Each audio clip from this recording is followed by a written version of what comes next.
சிவகங்கை மாவட்டம் திருப்புவனத்தைச் சேர்ந்த காவலாளி அஜித்குமார் கொல்லப்பட்ட வழக்கில் ஆகஸ்ட் 20ஆம் தேதிக்குள் சிபிஐ விசாரணை அறிக்கை தாக்கல் செய்ய வேண்டும் என்று உயர்நீதிமன்ற மதுரை கிளை உத்தரவு பிறப்பித்திருக்கிறது.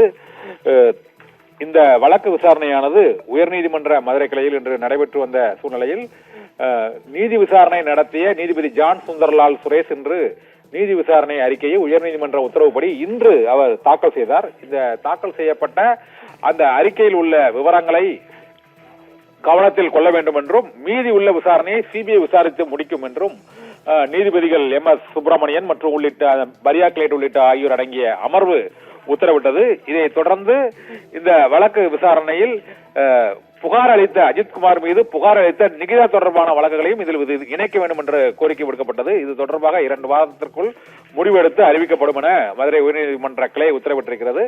மேலும் சிபிஐ விசாரணையை ஆகஸ்ட் 20ஆம் தேதிக்குள் விசாரித்து முடிக்க வேண்டும் என்றும் உயர்நீதிமன்ற மதுரை கிளை உத்தரவிட்டிருக்கிறது. இந்த வழக்கில் வாதிட்ட மூத்த வழக்கறிஞர்கள் ஹென்றி திபன் உள்ளிட்டோர் இந்த வழக்கையில் தொடர்ச்சியாக சிபிஐ விசாரணை நடத்தப்பட்டு வரும் சாத்தான்குளம் வழக்கு மற்றும் ஸ்டெர்லைட் வழக்கு உள்ளிட்ட பல்வேறு வழக்குகளிலும் தொடர்ந்து காலதாமதமாகி வருகிறது என்றும் 7 ஆண்டுகளுக்கும் அதிகமாக இந்த வழக்குகள் விசாரிக்கப்பட்டு வரக்கூடிய நிலையில் இந்த வழக்கை உடனடியாக விசாரிக்க வேண்டும் என்று கோரப்பட்டது. இதையடுத்து ஆகஸ்ட் 20ஆம் தேதிக்குள் திருப்புவனம் காவலாளி வழக்கில் சிபிஐ விசாரணை அறிக்கையை தாக்கல் செய்ய வேண்டும் என்று மதுரை உயர்நீதிமன்ற கிளை உத்தரவிட்டிருக்கிறது. நிகிதா.